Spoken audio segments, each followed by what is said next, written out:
คือพยาบาทพยาบาทก็คือไม่โกรธไม่โกรธไม่พยาบาทไม่จองเวรไม่ปองร้ายไม่คิดอาฆาตองค์ธรรมได้แก่โทสะ3ก็คือสัมมาทิฏฐิ3องค์นี้เราจะเรียกว่าเป็นมโนสุจริตจัดอยู่ในประเภทที่เป็นเจตสิกศีลเจตสิกศีลก็มี2อย่างนะครับมีวิรติ3 1แล้วก็มโนสุจริต3อีก1รวมกันก็เป็น6องค์นะบวกกับเจตนาอีก1ก็เป็น7นะเราศึกษามาแล้ว7ใช่ไหมต่อมาครั้งที่แล้วเราก็ศึกษาในสติสังวรมีการสังวรเป็นอกุศลเมื่อเราได้เห็นเขาเรียกว่าเป็นจักขุนสี่สังวรในจักขุนสี่นะครับก็คือเมื่อได้เห็นแล้วจิตของเราไม่เป็นบาปข้อที่2ก็คือโสตินสีโสตินสีก็คือการได้ยินเมื่อเราได้ยินแล้วมีสังวรนั่นก็คือจิตของเราไม่เป็นบาปองค์ธรรมก็คือได้แก่สติเหมือนกันนะครับสังวรทางการได้กลิ่นก็เป็นสติสังวรเหมือนกันสังวรการลิ้มรสรู้รสต่างๆก็เป็นสติสังวรสังวรเมื่อกระทบสัมผัสสิ่งที่เราชอบใจถูกใจก็เป็นสติสังวรเมื่อนึกคิดถึงสิ่งที่เราชอบใจสิ่งที่เราชอบต่างๆก็เป็นสติสังวรรวมแล้วทั้ง6ทวารไม่ว่าจะเป็นทวารทางตาทางหูทางจมูกทางลิ้นทางกายแล้วก็ทางใจก็เป็นสติสังวรองค์ธรรมได้แก่สติเมื่อรวมกันแล้วเนี่ยเราศึกษาองค์ธรรมของศีลไปแล้วทั้งหมด8องค์ด้วยกัน8องค์ด้วยกันนะครับมีอะไรบ้าง1ก็คือเจตนา2ก็คือวิรติ3ก็คือมโนสุจริต4ก็คือสติสังวร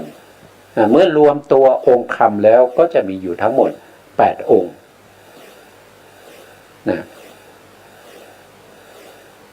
มีอยู่8องค์นะครับทีนี้เราก็ต่อครั้งที่แล้วครั้งที่แล้วเนี่ยเราถึงที่ตรงที่เป็นสติสังวรนะครับข้อความนี้ผมนำมาจากวิสุทธิมรรควิสุทธิมรรคซึ่งเป็นคัมภีร์ที่พระพุทธโฆษาจารย์นะครับเขาเรียกว่าพระพุทธโฆษเถระนะครับเป็นผู้ที่รวบรวมแล้วก็แต่งขึ้นมานะสมัยพ.ศ. 900แล้วนะครับตอนนี้พ.ศ. 2564แล้วนะครับผ่านมาเท่าไหร่ผ่านมาเก็บ 2,000 ปี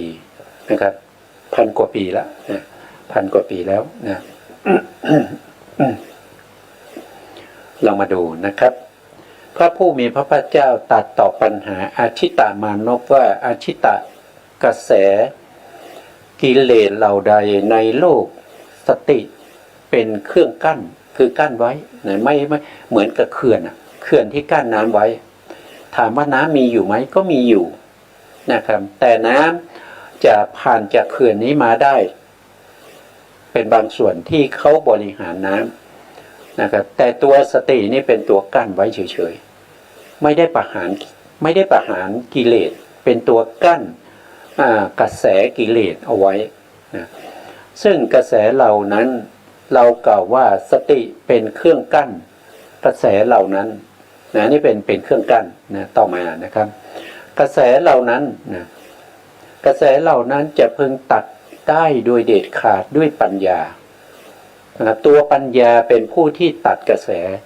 แห่งกิเลส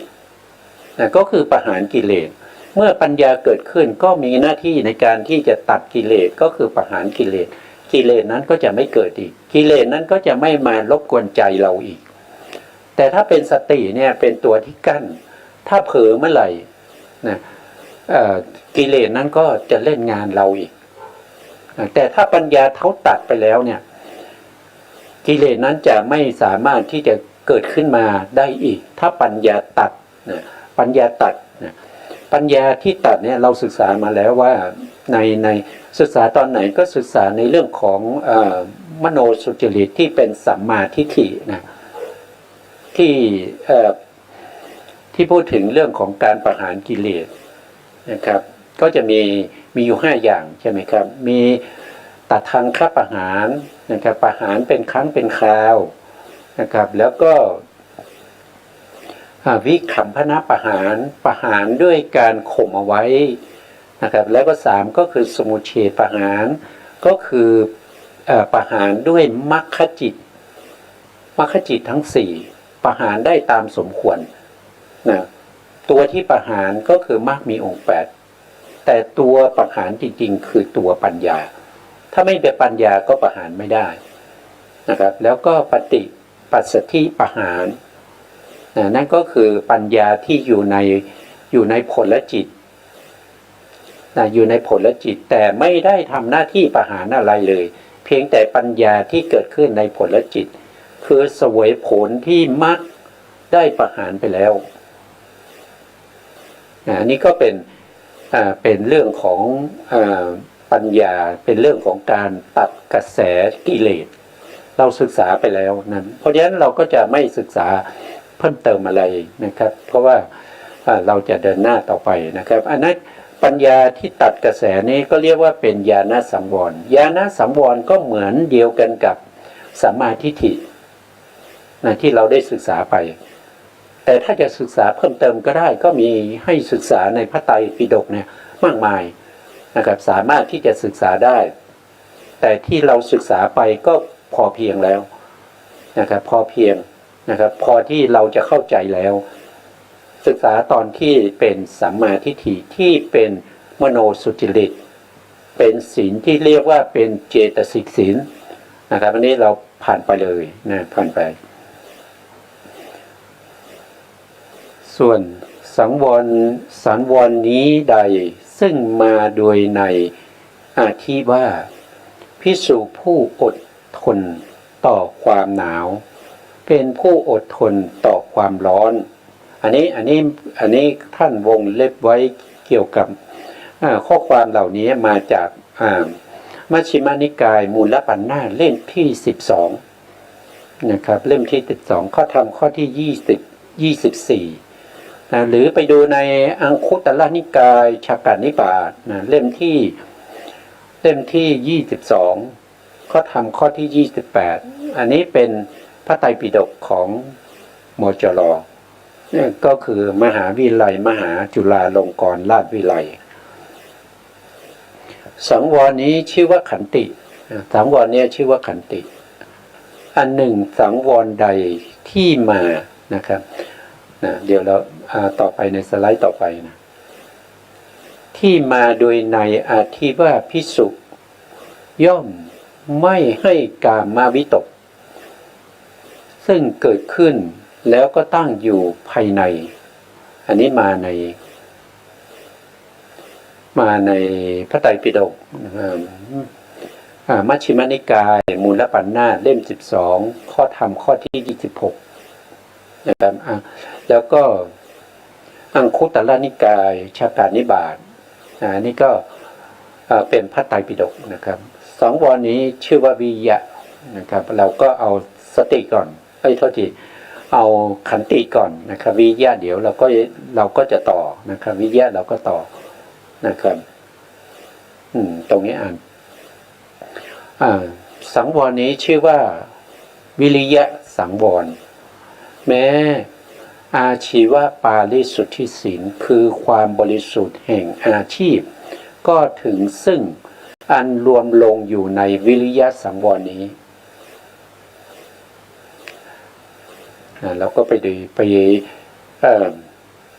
ดูรายละเอียดนะครับผมได้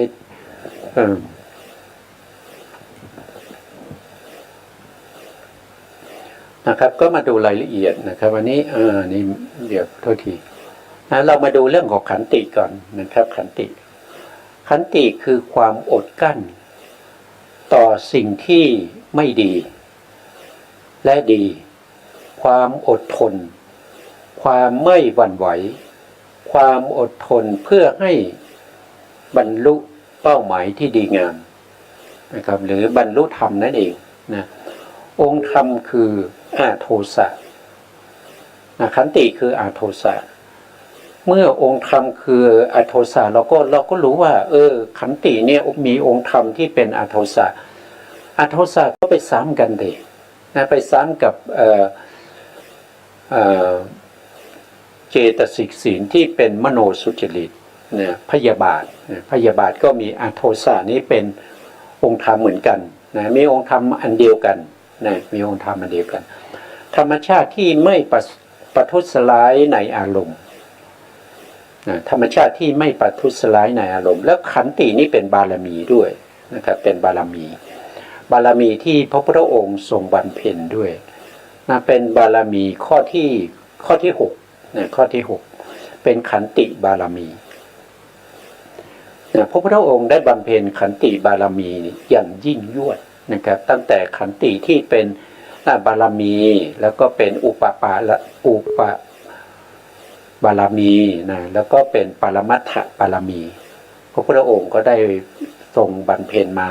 ผ่านมากว่าจะได้เป็นพระพุทธเจ้านะครับขันติของท่านก็บริบูรณ์นะครับถึงฝั่งแห่งขันติบารมี จึงทำให้ท่านเนี่ยสามารถที่จะบรรลุพระสัมโพธิญาณได้ตามที่ท่านปรารถนาไว้นะเราก็มาดูต่อไปนะครับขันติหมายถึงการรักษาปกติภาวะของตนไว้ได้ไม่ว่าจะเป็นการกระทบกระทั่งด้วยสิ่งอันเป็นที่พึงปรารถนาหรือไม่พึงปรารถนาก็ตามขันตินี้ทนได้ทั้งที่อารมณ์ที่ดีแล้วก็อารมณ์ที่ไม่ดีนะอารมณ์ที่ดีก็ไม่ดีใจไม่ทำให้จิตเนี่ยเกิดการกระสับกระส่ายเพื่องไม่ปกติแต่กระทบกับอารมณ์ที่ไม่ดีจิตก็เป็นปกติไม่กระสับกระส่ายไม่กระเพื่อมจิตเป็นปกติรักษากุศลธรรมเอาไว้ตั้งอยู่ในอาโทสะตั้งอยู่ในอาโทสะไม่ปองร้ายไม่คิดร้ายไม่ว่าร้ายอะไรทั้งนั้นนะครับปรารถนาให้เขามีความสุขนะอาโทสะนี้ก็เป็นเมตตาด้วยนะเป็นเมตตาปรารถนาดีให้เขามีความสุขนะต่อไปตามที่ปรารถนาตามมีความมั่นคงหนักแน่นเหมือนแผ่นดินอันนี้เหมือนแผ่นดินนะครับซึ่งไม่หวั่นไหวไม่ว่าจะมีการมีคนเทอะไรลงมานะครับเทอะไรลงมาก็ตามนะครับไม่หวั่นไหวเทของที่เป็นของที่ดีหรือว่าเทของที่เป็นปฏิกูลลงมาแผ่นดินนั้นไม่หวั่นไหวไม่รู้สึกเอื่อมละอาไม่รู้สึกดีไม่รู้สึกไม่ดีแผ่นดินย่อมรับสิ่งของที่ทิ้งลงมาทั้งที่ดีแล้วก็ไม่ดีไม่หวั่นไหวไม่ว่าเขาจะเทของเสียนะครับของหอมหรือสกปรกหรือของดีงามก็ตามแผ่นดินนั้นก็เฉยนิ่งเฉยไม่มีลักษณะอาการกระทบกระทั่งนะไม่มีอาการที่กระวนกระวายนะลักษณะขันติความอดทนที่ถูกต้องนะครับลัคนา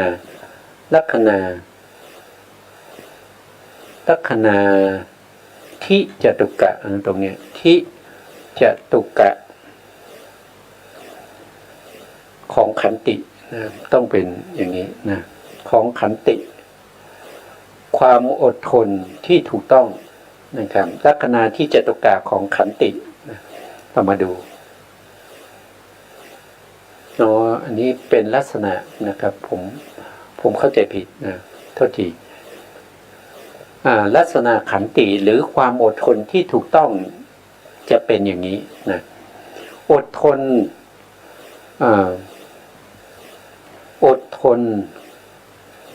ถ่อมตัว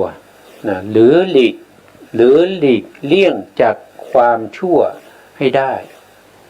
นะต้องมีการอดทนมีการหลีกเลี่ยงจากความชั่วทั้งหลายให้ได้อะไรก็ตามที่ทำให้จิตของเรากระวนกระวายไปในส่วนที่เป็นโทสะก็ตามนะครับหรือว่าเป็นไปในโลภะโมหะ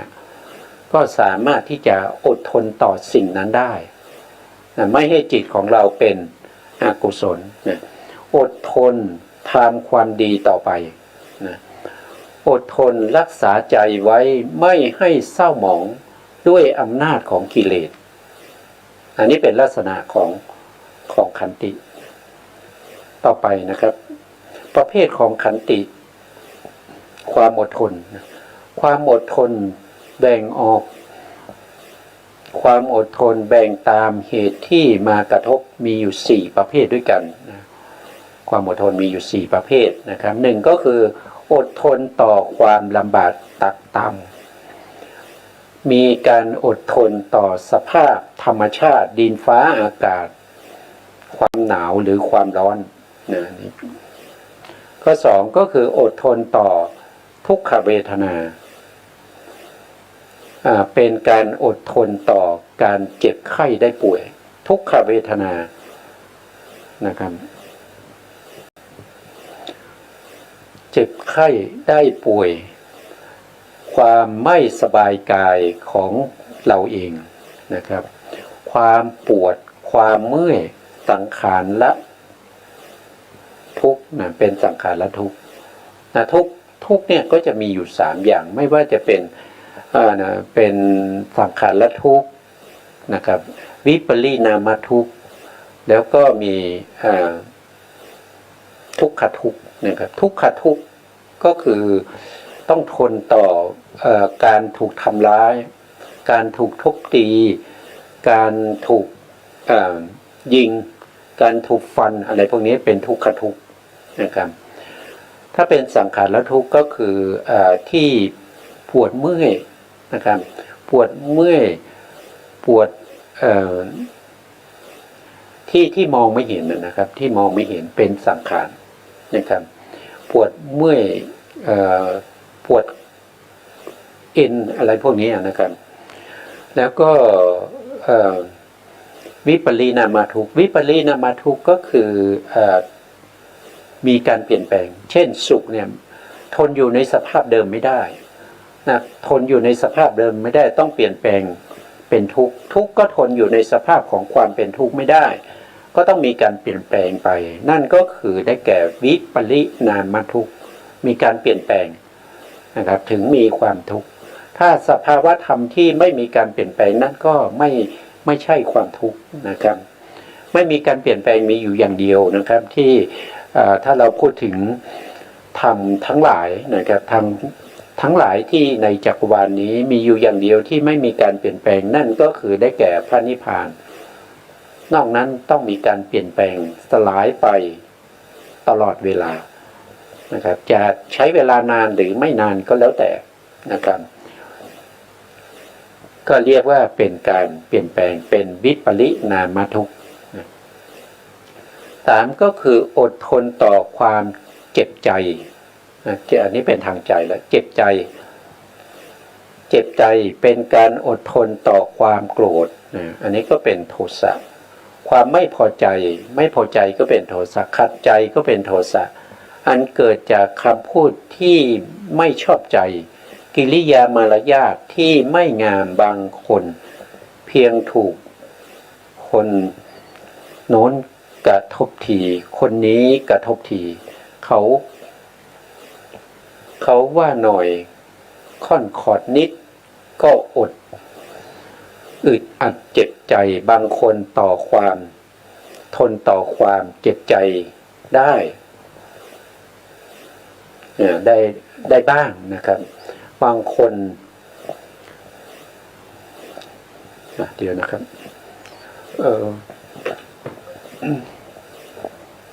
เพราะเขาเป็นผู้ใหญ่นะครับบางทีทนได้เพราะว่าเขาเป็นผู้ใหญ่เป็นผู้บังคับบัญชาของตนนะครับ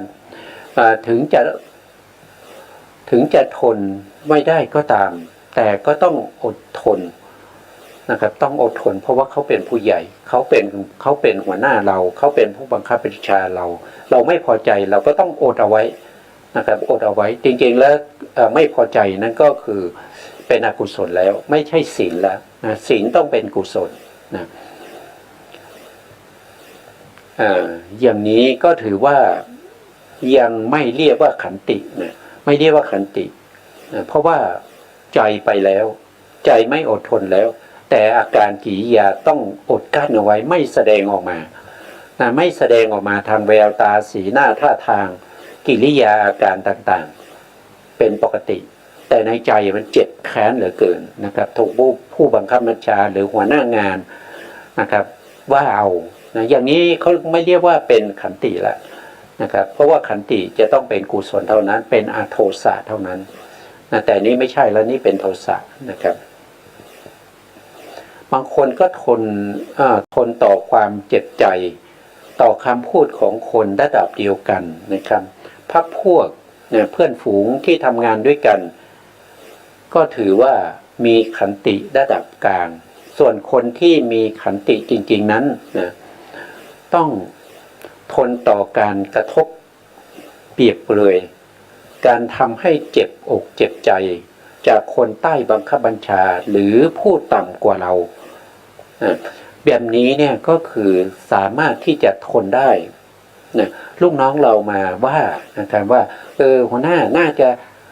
งานที่หัวหน้าทำนะมันไม่ถูกนะมันต้องเป็นอย่างนี้นะนี่เนี่ยเราก็ต้องฟังใช่ไหมเราก็ต้องฟังแล้วก็ฟังก็เข้าใจว่าก็น่าจะถูกเราก็ไม่โกรธนะเราก็ไม่โกรธเราก็ยินดีนะครับยินดีเพราะว่าประสบการณ์ของผู้ใต้บังคับบัญชาเขาอาจจะมีมากกว่าเรานะถ้าเราไม่โกรธเนี่ยผู้น้อยว่าเนี่ยเราไม่มีจิตใจที่เป็นโทสะแต่ละจิตใจของเราเป็นไปด้วยเมตตาคืออโทสะนะอย่างนั้นก็ถือว่าเรารักษาศีลข้อที่เป็นขันติสังวรได้แต่ถ้าเราอดทนไม่ได้นั่นก็คือเราไม่มีขันติสังวรนะครับต่อไปข้อที่สี่อดทนต่ออำนาจกิเลสนะครับอันนี้ต้องเป็นกิเลสแล้วนะเป็นการอดทนต่ออารมณ์อันไม่น่าใคร่ไม่น่าเพลิดเพลินใจอดทนต่อสิ่งที่เราอยากทำนะอยากทำแต่มันไม่ดีเราก็อดทนไว้นะแต่ไม่สมควรทำในที่นี้มุ่งหมายถึงไม่เอาแต่ใจตัวนะครับไม่ยอมปล่อยตัวตามกระแสโลกความเพลิดเพลินเช่นความสนุกสนานความเที่ยวเตะนะครับความฟุ้งเฟ้อต่างๆหรือการได้ผลประโยชน์ในทางที่ไม่ควรเป็นต้นสิ่งเหล่านี้ก็เป็นอกุศลนะครับเป็นไปด้วยความเพลิดเพลินสนุกสนานเที่ยวเตะต่างๆนะครับหรือว่าฟุ้งเฟ้อหาประโยชน์พวกนี้เป็นโลภะนะเป็นโลภะเพราะฉะนั้นโลภะเกิดก็ไม่ได้เป็นศีลนะเพราะเป็นอกุศลแล้วศีลต้องเป็นกุศลเท่านั้นนะถ้าเมื่อจิตของเราเป็นอกุศลเมื่อนั้นก็แสดงว่าเราไม่มีศีลศีลไม่เกิดนะกิเลสเป็นเชื้อโรคร้ายที่ฝังอยู่ในตัวเรามานานตั้งแต่เราเกิดนะครับเวลามันกำเริบขึ้นมานะครับจะคอยบีบคั้นบังคับให้เราทำชั่วต่างๆไม่ว่าจะเป็นเรื่องที่น่าละอายหรือที่เราทำเข้ากิเลสก็ทำให้เราเนี่ยได้รับความทุกข์นะครับเป็นความเดือดร้อนมากมายเป็นต้นว่าเราต้องมานั่งในตำแหน่งมานั่งตำหนิตนเองในภายหลังนะครับก็คือสิ่งที่เราทำไปแล้วมันไม่ดีเนี่ย นะครับเราก็มาคิดดูมา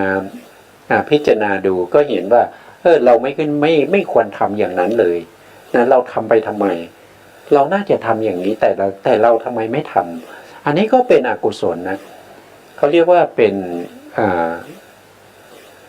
กุกุจจะนะครับกุกุจจะเจตสิกนั่นคือ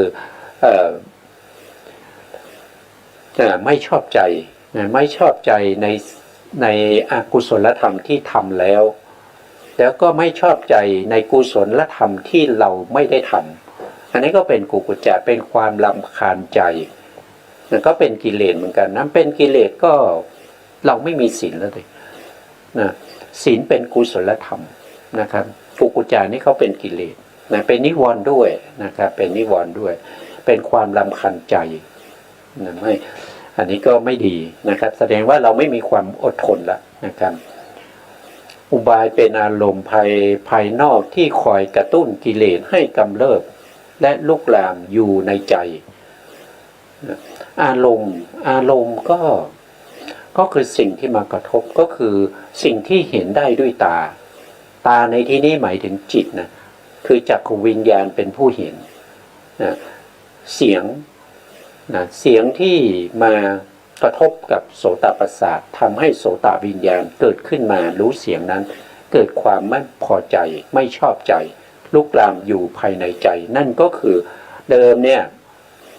สิ่งเหล่านี้เป็นกิเลสที่เป็นอนุสัยเป็นกิเลสที่เป็นอนุสัยเราก็ไม่รู้ได้นะครับแล้วก็คนอื่นก็ไม่รู้นะครับที่มันนอนเนื่องอยู่ในขันธสันดานของเราเนี่ยแม้กระทั่งพระอรหันต์ยังไม่รู้มีผู้รู้อยู่เพียงท่านเดียวเท่านั้นนั่นคือพระสัมมาสัมพุทธเจ้าแต่ที่เราสามารถรู้ได้เนี่ยเราไม่ได้รู้ด้วยสภาวะแต่เรารู้ได้ว่าเรามีอนุสัยกิเลสก็เพราะว่าเรายังไม่เคยละอนุสัยเลยเรายังไม่ได้เป็นพระอริยบุคคลเลยเพราะฉะนั้นอนุสัยต้องมีอยู่แน่นอนเพราะเราเป็นปุถุชนนอนเนื่องอยู่ในขันธสันดานของเราอยู่ตลอดเวลาเพียงแต่ไม่มีเหตุไม่มีปัจจัยหรืออารมณ์ที่ไปกระทบทำให้เขาขุ่นขึ้นมาในใจนะเมื่อขุ่นขึ้นมาในใจกิเลสที่เป็นอนุสัยก็พัฒนามาเป็นปริยุฐานะกิเลสนะครับเกิดขึ้นในใจและรู้สึกได้ในใจรู้สึกถึงสภาวะที่เกิดขึ้นว่าเราไม่พอใจละเราไม่ชอบใจละเราไม่ถูกใจละอย่างนี้เป็นปริยุฐานะกิเลสแต่เมื่อกิเลสนั้นมีกำลังมากขึ้นก็จะแสดงออกมาทางท่าทางสีหน้าแววตาอาการกิริยาหรือวาจาที่ล่วงออกมาแสดงให้รู้ว่ากิเลสเนี่ยได้ล่วงจากทางใจเนี่ยออกมาทาง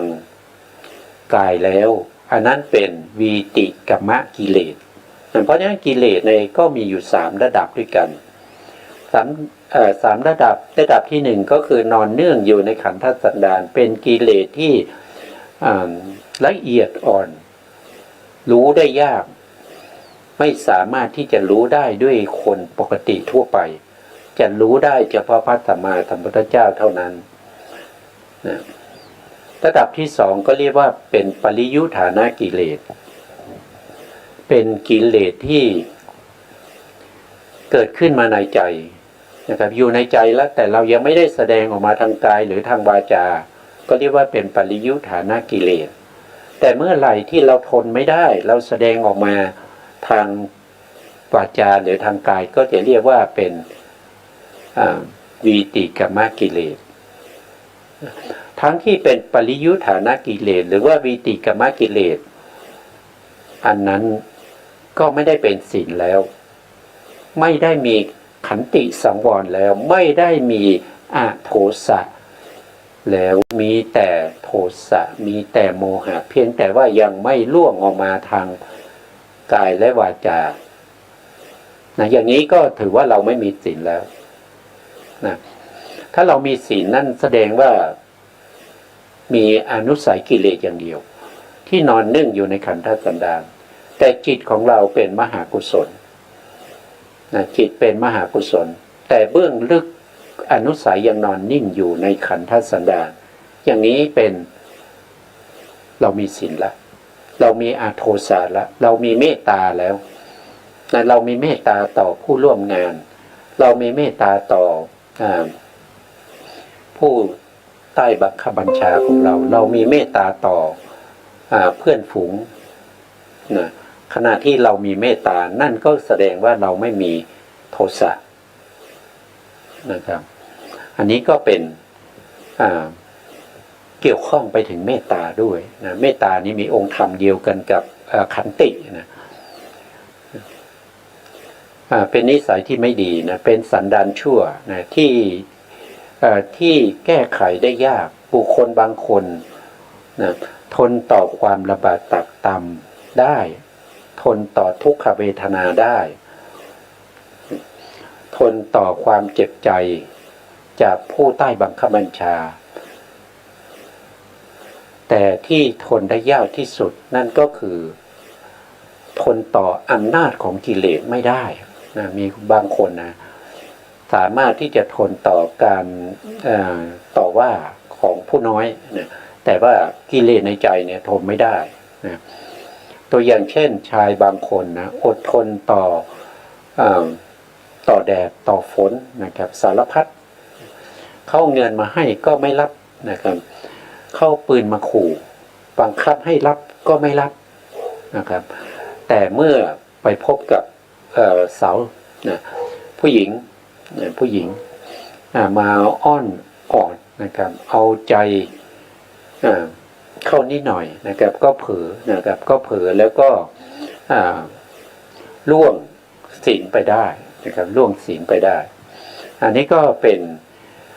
สามารถที่จะทำให้ผิดศีลผิดจารีตประเพณีต่างๆนะครับด้วยกิเลสนะครับที่เป็นกิเลสอะไรล่ะก็เป็นโลภะนะ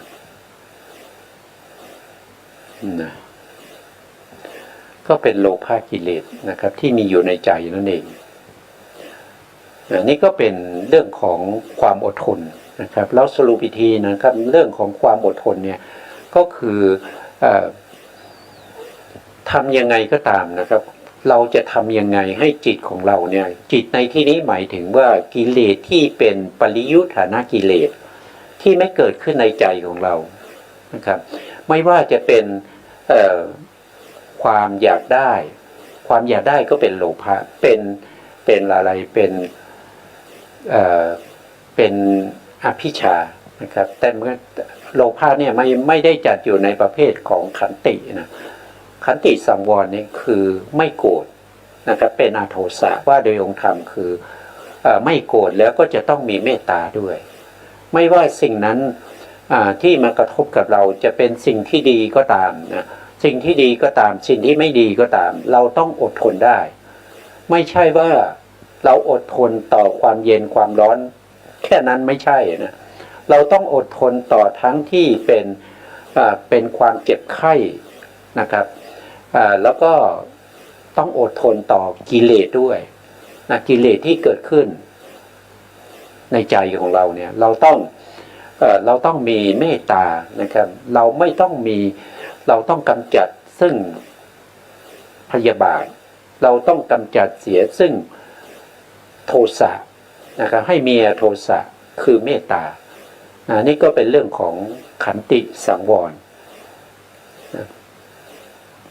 ต่อมาเราก็พูดถึงวิริยะนะวิริยะนะวิริยะนะวิริยะแปลว่าความเพียรความพยายามความกล้าที่จะลงมือทำภาวะของผู้กล้าเป็นแนวทางดำเนินไปสู่ความสำเร็จตามประสงค์ความสำเร็จนี่ต้องเป็นกุศลต้องเป็นกุศลนะครับคือวิริยะนะวิริยะในที่นี้เราหมายถึงวิริยะสังวรใช่ไหมครับวิริยะสังวรนี่เป็นศีลถ้าเป็นวิริยะที่เกิดร่วมกับกุศลจิตอย่างนี้เราก็ไม่เรียกว่าวิริยะสังวรเพราะวิริยะนี่เขาเป็นเจตสิกประเภทที่เป็นปกิณกะเจตสิก นะครับซึ่งเกิดร่วมกับธรรมที่เป็นอาโสภณะก็ได้ธรรมที่เป็นโสภณะก็ได้แต่เรียรายทั่วไปเกิดบ้างไม่เกิดบ้างนะครับเกิดได้ทั้งที่เป็นจิตที่เป็นโลภะก็ได้จิตที่เป็นโมหะก็ได้จิตที่เป็นโทสะก็ได้มีวิริยะประกอบอยู่แล้วแล้วก็จิตที่เป็นมหากุศลก็ได้จิตที่เป็นมหากิริยาก็ได้จิตที่เป็นฌานจิตก็ได้รูปาวจรฌานจิตหรืออรูปาวจรฌานจิตหรือว่าจะเป็นมรรคจิตผลจิตก็มีวิริยะประกอบอยู่แต่วิริยะในที่นี้ต้องเป็นไปในส่วนที่เป็นกุศลเพราะเป็นวิริยะสังวรเป็นศีลข้อหนึ่งเป็นศีลข้อหนึ่งต้องเป็นไปในกุศลนะความสำเร็จนี้ต้องเป็นกุศลนะครับผมต้องวงเล็บนิดหนึ่งนะครับเป็นกุศลนะครับ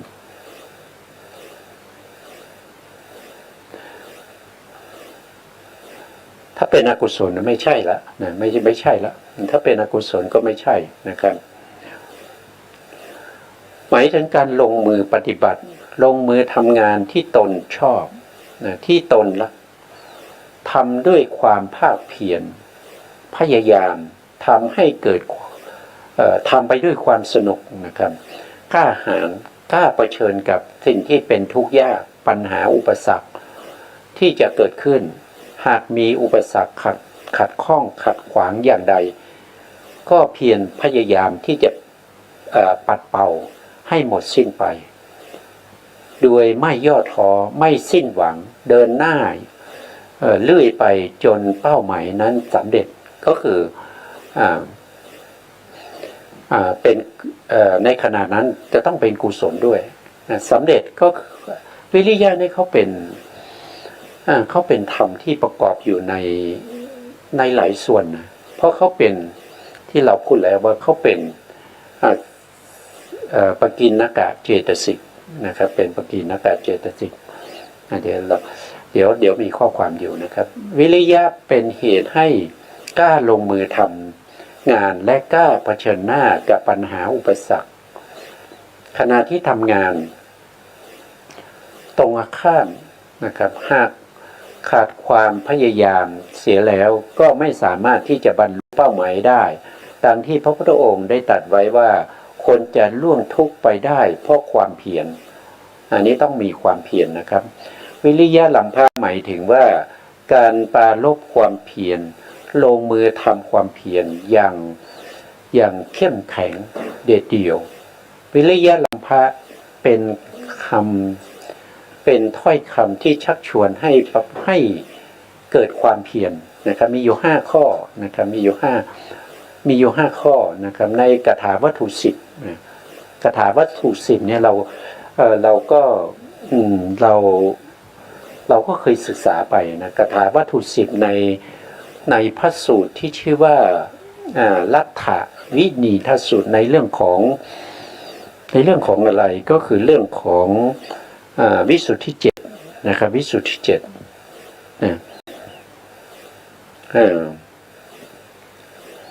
ก็จะมีอยู่10ข้อด้วยกันนะครับหนึ่งก็คือเดี๋ยวผมดูนิดหนึ่งนะครับดูนิดหนึ่งนะก็คืออะไรเอ่ยนะครับเดี๋ยว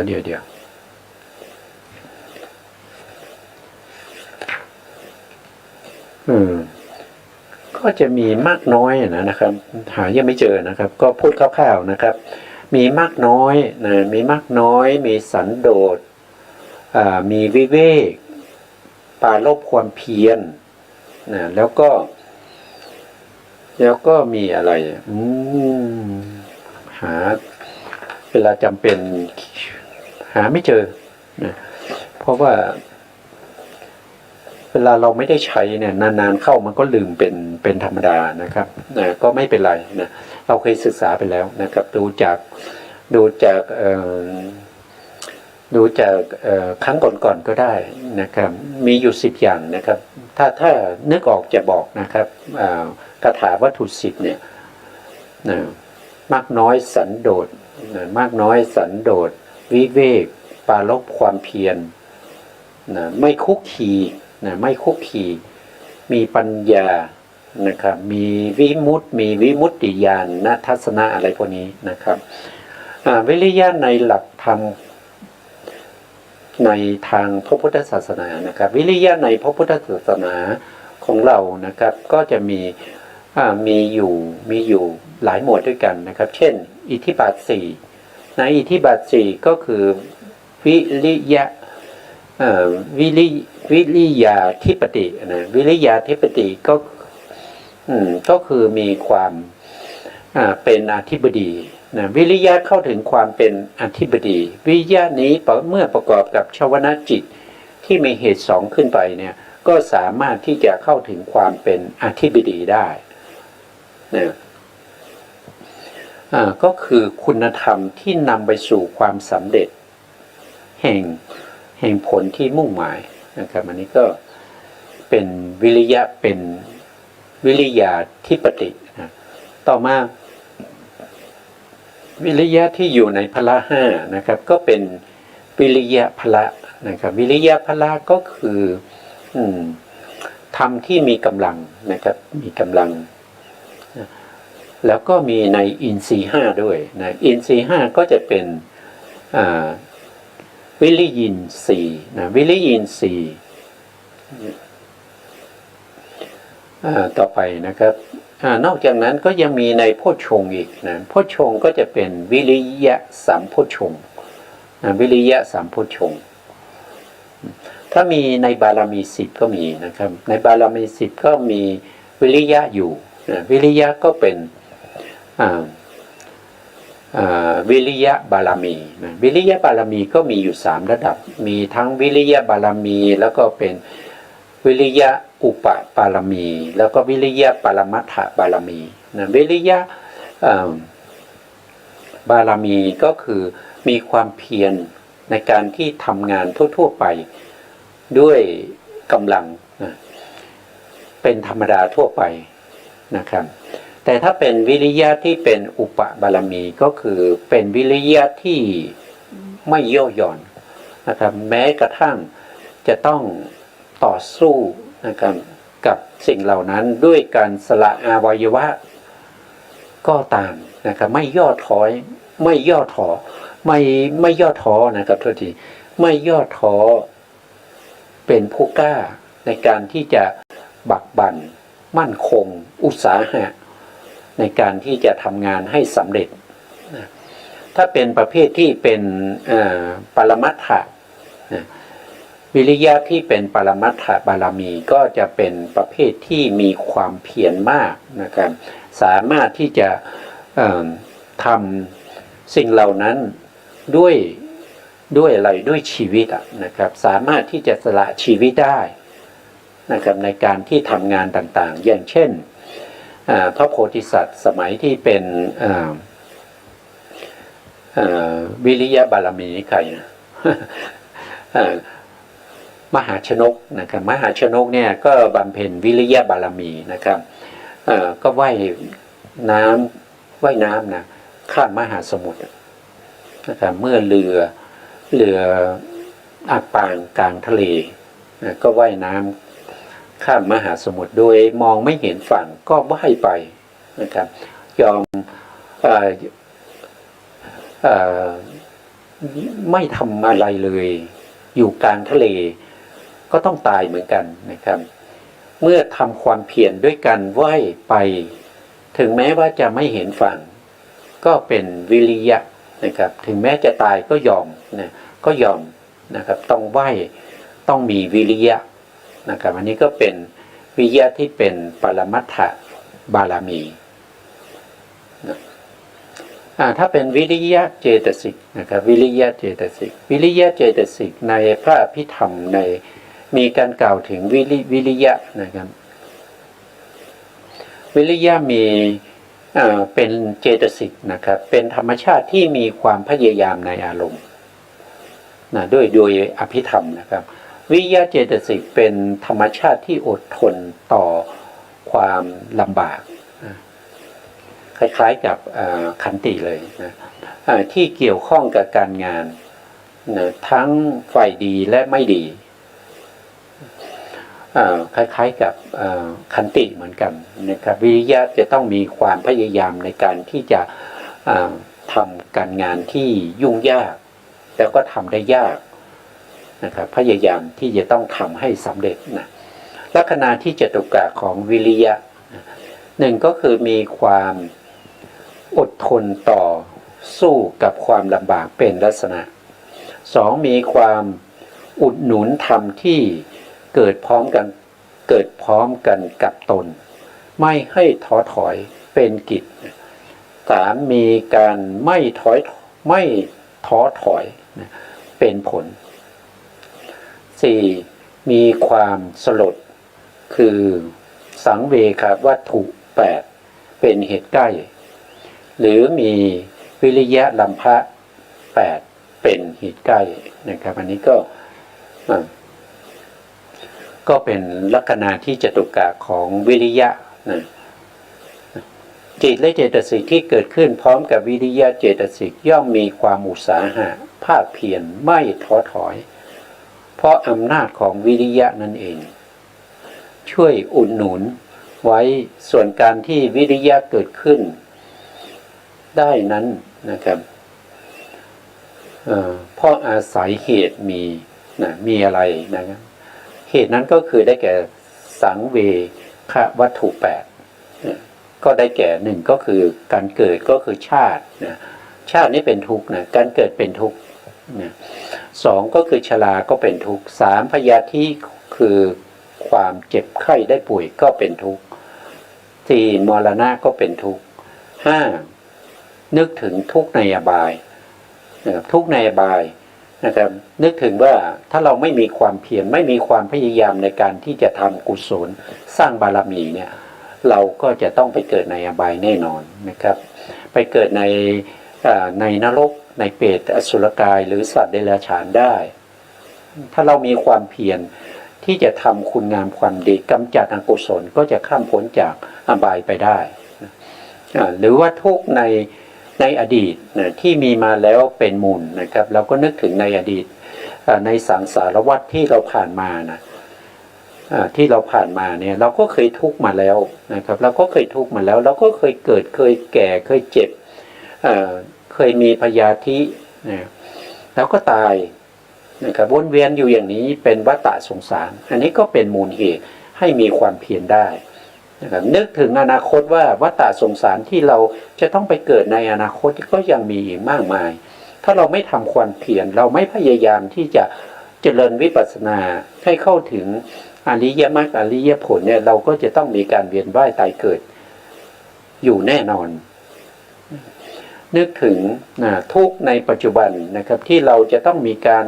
ตื่นเช้ามาเราก็ต้องมีการบริหารอิริยาบถทั้งหลายนะครับไม่ว่าจะเป็นการแสวงหาอาหารนะครับต้องไปทำงานนะครับต้องไปทำนู่นทำนี่นะครับเพื่อให้ได้เงินมาเพื่อจะใช้ในชีวิตประจำวันของเราอย่างนี้นะครับเราต้องคิดถึงอย่างนี้ปราโลภอย่างนี้ก็จะทำให้เราเนี่ยมีความเพียรขึ้นมาได้นะครับถ้าเราไม่ปราโลภอย่างนี้เราไม่นึกถึงอย่างนี้เนี่ยเราก็ไม่ยอมตื่นไม่ยอมลุกจากที่นอนนะครับไม่ยอมลุกจากที่นอนมองไม่เห็นว่าถ้าเราไม่ลุกแล้วอะไรจะเกิดขึ้นนะครับหัวหน้างานเขาจะไล่เอาเราออกนะครับหรือว่าการงานที่เราทำอยู่ก็อาจจะไม่มั่นคงนะครับเพราะฉะนั้นก็จำเป็นนะครับที่เราจะต้องมีวิริยะนะครับวิริยะก็เป็นหลายหมวดเหลือเกินนะครับเป็นหลายหมวดเหลือเกินไม่ว่าจะเป็นศีลไม่ว่าจะเป็นอินทรีย์เป็นพละเป็นโพชฌงค์เป็นมรรคก็มีนะครับหรือว่าจะอยู่ในผลจิตอะไรพวกนี้ก็มีอยู่นะครับก็เหลืออีกนิดหนึ่งนะครับเวลาใกล้หมดแล้วหรือวิริยะลัมภะวัตถุ8นะครับวัตถุเป็นอารมณ์ให้เกิดความปรารภความเพียรนะครับก็คือมีการงานนะครับมีการเดินทางมีสุขภาพมีอาหารเป็นต้นนะพวกนี้ก็เป็นอารมณ์ให้เราเกิดความภาคเพียร นะเกิดความภาคเพียรในการที่จะไม่ท้อถอยไม่ไม่ทำให้จิตของเราเนี่ยขาดความพยายามนะครับในการที่เราจะ